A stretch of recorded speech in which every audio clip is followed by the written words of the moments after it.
Welcome to the Apartment Guys, where we dive deep into all things multifamily investing. Our mission is to educate, inspire, and empower real estate investors to reach their highest potential. Each week, host Tate Seamer interviews high-level guests from all over the industry who are sure to bring valuable, actionable ideas that will propel your career to the next level. Whether you're just starting out or a seasoned investor, you are in the right place. And now your host, the Apartment Guy, Tate Seamer. Welcome everybody back to another episode of the Apartment Guys podcast coming at you today. This is Tate Seamer, and I'm the host of the Apartment Guys. My co-host Chelsea Garber can't make it today because she is in Italy, and she's actually over there on business, believe it or not. And so it is just me, and we are doing part 2 of the 6 steps to get your first deal.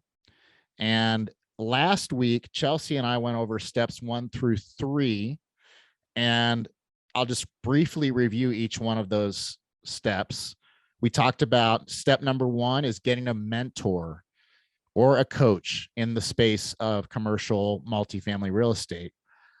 We talked about Chelsea's experience with the Michael Blanc mentorship program, which she went through and was very successful with completing and learning all the things she needed to learn to do her first deal.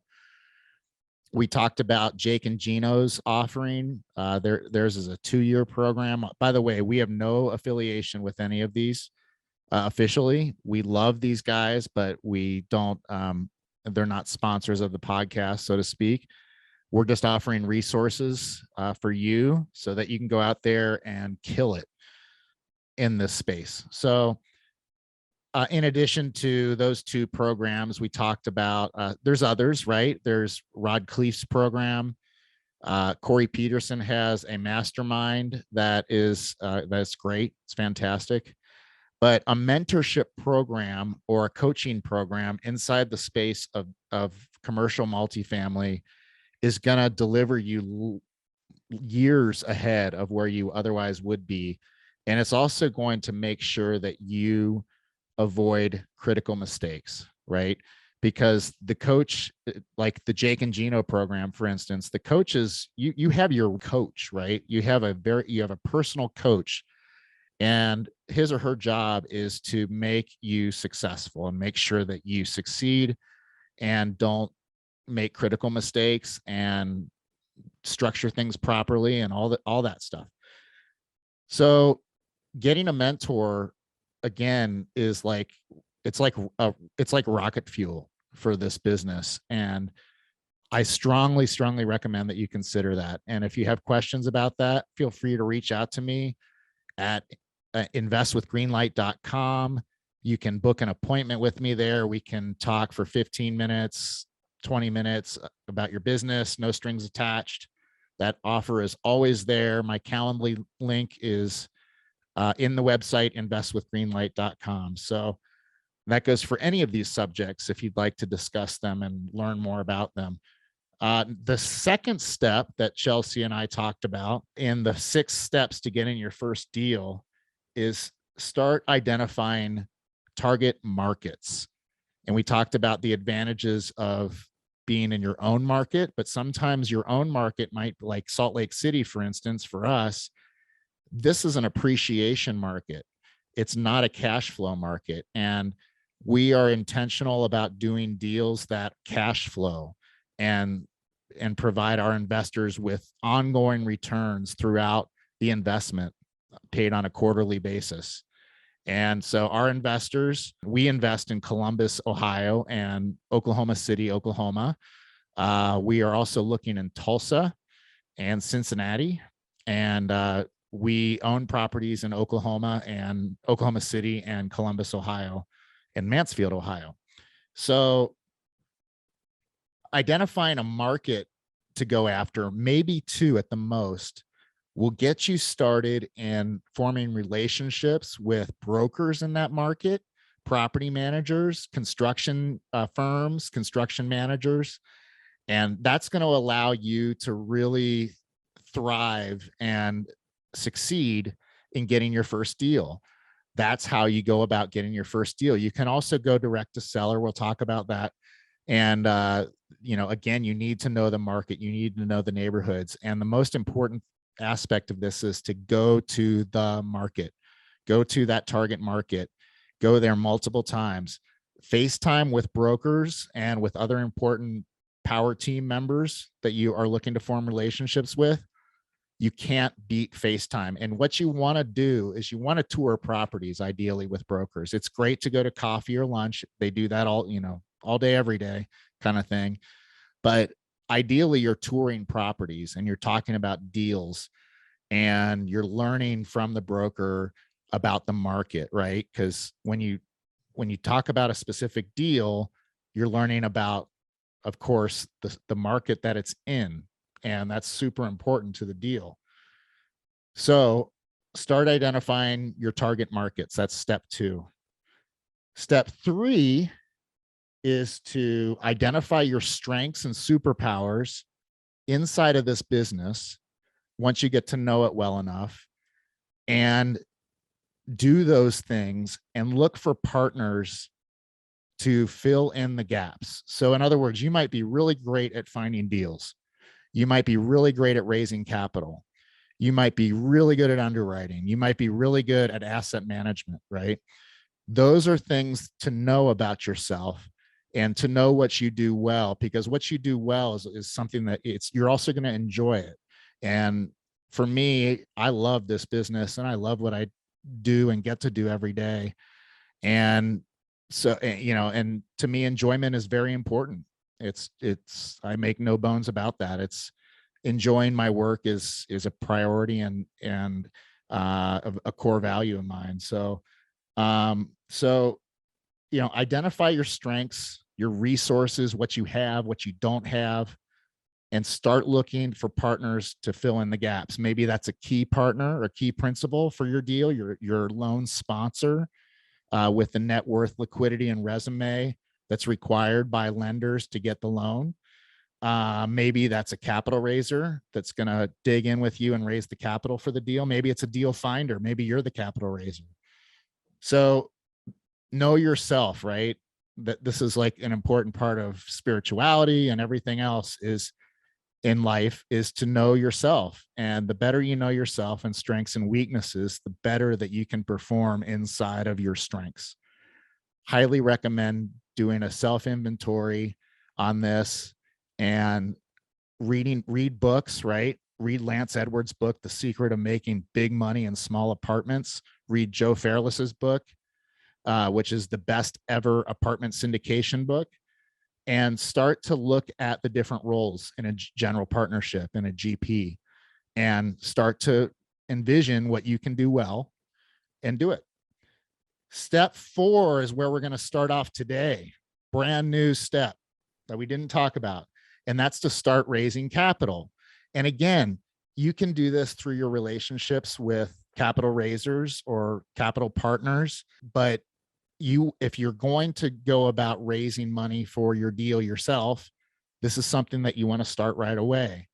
And one awesome way to do that, I'm going to plug somebody else's business that I don't have an affiliation with, but Good Egg Investments offers basically a turnkey system that is your landing page, your click magnet, your CRM integration, your automated emails to your investor list, et cetera, et cetera. They build it all for you, right? And then they coach you how to use it. They have a coaching program. You can also have them coach you on how to build it yourself. But I honestly wish that Greenlight had done this years ago and had worked with Good Egg to build our system. Our system's great now and we love it. And it's successful, right? But it would have put us ahead of the game by a lot of months to have somebody build our system for us. And it would have been better right out of the gate than ours was. So consider that. And you're basically at this point wanting to talk to everybody that you know about what you have to offer. And that's the mentality, mindset to be in, is you have something that's amazing to offer people. And that's in the form of a powerful multifamily investment, which is a business in a box, and they get to invest in that. It's a tremendous opportunity for them. It's an alternative to the stock market that is way less volatile, and it's a hedge against inflation. We can talk about that in another episode. So you're offering investors capital, or you're offering investors opportunity to invest their capital and put it to work to make really good returns. So one way to do that is to get a sample deal from a syndicator that you know, and that could be me, that could be really anybody that's doing active apartment deals, and take the offering memorandum to your friends, family, colleagues, people you know that are in business, and show them the opportunity and say, if I were to bring you something like this in the future, would this be something you'd be interested in? That's a great way to start building your investor base. And that's what you want to be doing right now, is building your investor base, building your investor relations, right? Automated emails, educational stuff that you email to your investor base.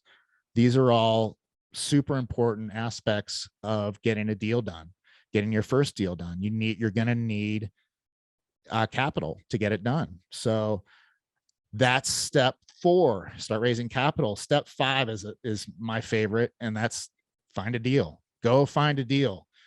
There's a lot of ways to do this. Again, we work with brokers primarily in our markets, and we love our brokers. We trust them. We have great relationships and enjoy working with our brokers.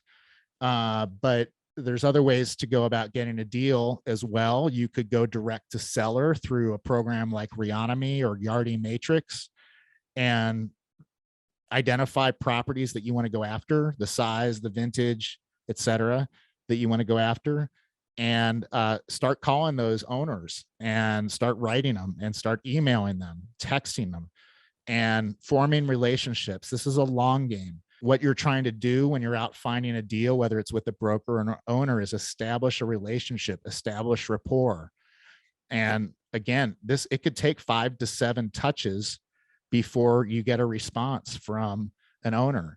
And they may not be interested in selling that property. They may have other properties, right? A lot of these owners have multiple properties, and they also may want to sell in the future, and you want to be top of mind. So you want to keep that relationship going. My friend Sterling White calls this world-class follow-up. You want to follow up in a way that's absolutely world-class, and so that a seller, when they are ready to sell, thinks of you and calls you. So those are the 2 main ways of finding deals: is direct to seller marketing and broker relationships.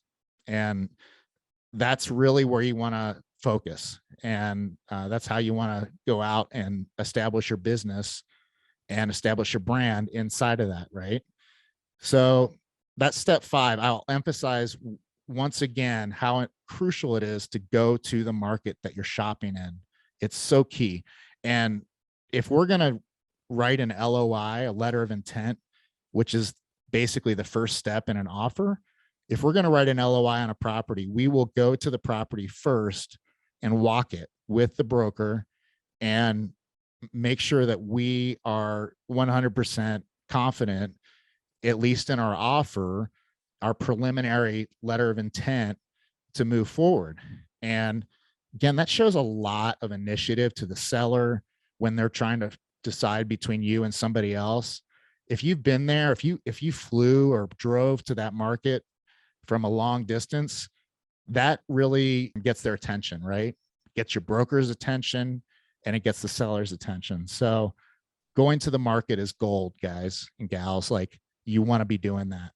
The final step in getting your first deal is to start writing letters of intent on properties.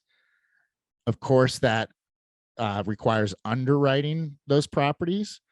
And I'll just briefly touch on underwriting. You can have somebody experienced underwrite a deal for you. You can have someone on your team underwrite a deal. If you don't know how to underwrite it, you can learn to underwrite. I highly recommend that, by the way, no matter what you think you're going to be doing in the business. I think it's important to understand the underwriting and spreadsheets. So you're going to underwrite deals, and then you're going to write letters of intent on deals. And letters of intent, like I said, are the first step in negotiating a PSA, which is a purchase sale agreement. And letters of intent will basically introduce you to the seller. You will talk about your business and what your goals are and what you're trying to do and why you love the market that you're shopping in and why you like the property. It will identify the price that you're willing to pay. It'll identify the terms of the offer. In other words, the due diligence period, the financing period, the earnest money deposit, whether or not that's non-refundable. That's a big deal right now. We see a lot of markets where non-refundable earnest money deposits are very common. So that's something to be prepared for as well. It's something to look for in a partner if you don't have liquidity to put an earnest money deposit down. And so all of those things go in the letter of intent. You basically want to make it personable and you want to make it authentic. You want to share the vision that you have for maybe the property and maybe your business, right? Like you want to talk to them about we want to grow our portfolio in Columbus, Ohio by 1,000 doors in the next year. That's something I share with sellers and brokers. And you can put that in your letter of intent. I'm going to give you a few other things that you want to consider including with your letter of intent when you send it in.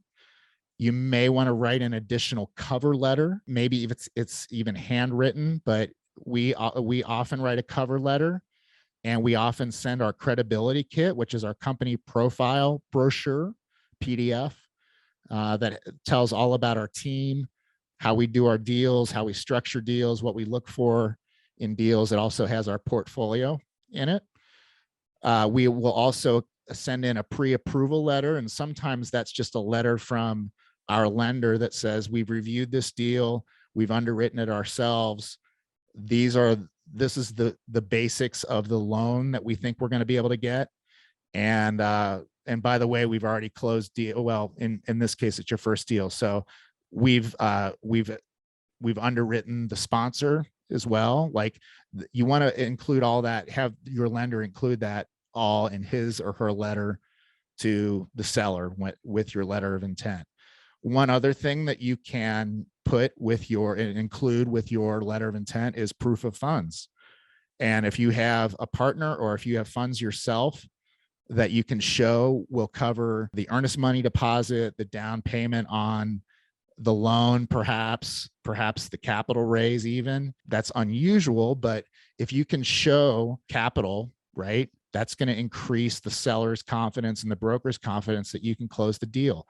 That's what sellers care about. Can they execute on this deal? And that's why the first deal is challenging to get done, more challenging than the second deal and third deal and fourth deal. And it's why it's so crucial to get it done, right? Like our whole point of these 2 episodes is to help you focus on the path to your first deal, right? We really want to see you do your first deal because we know what happens after that. After you do your first deal, brokers start calling you because you own property now, and they might want to try to list it. They want to establish relationships with you because they know you're players in the market now. Lenders seek you out, equity seeks you out, and it's just a lot easier to get deals done. So it's kind of like pushing the boulder up the mountain and getting to the summit.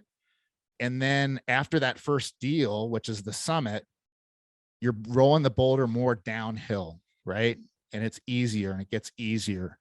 And people and resources start coming to you. So get that first deal done, whatever it takes. And again, like being a small equity percentage on your first deal is A-okay.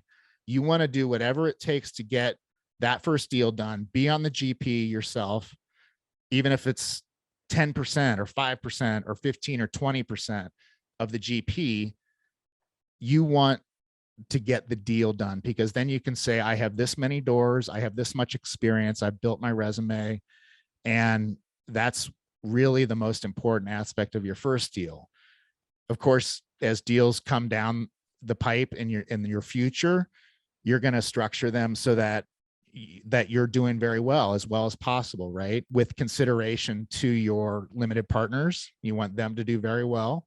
But we're all in this to make money and to be profitable and to build wealth. And so you want to make sure you're doing that, but it's not so important on the first deal. So be humble, be gracious, be grateful, and go out and establish the relationships, the long-term relationships that it takes to get this business done. I'll share with you a quick story and then we'll be all done. When we did our 20 unit building community here in Clearfield, Utah, which we started at the end of 2020 and just sold last week, as a matter of fact, we brought one of Salt Lake City's biggest, baddest apartment guys, apartment developers, investors, and we brought him into our GP at a small percentage. We offered him 5% to be a mentor and advisor, like a board of advisor type role on this deal, to basically consult with us, to look out for any mistakes we might make.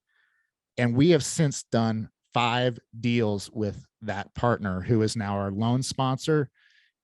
He invests money in our deals, and it was the smartest thing we ever did, which is to establish a long-term relationship with our KP, key principal, or sponsor. Those are synonymous. And he's fantastic, and we love him, and he loves us. And it's been just an incredibly advantageous, profitable, lucrative relationship. And it started with us giving away, quote unquote, our equity, some of our equity in the deal, to bring him on and be smarter and be better than we otherwise would have been. With that, go get them. Like, get out there and start making strides and doing the things that it takes. I'm going to encourage you again to reach out to me anytime you feel like you need help at investwithgreenlight.com. And again, no strings attached, just mentorship, right? Coaching, brainstorming, and masterminding your business so that you can move to the next level.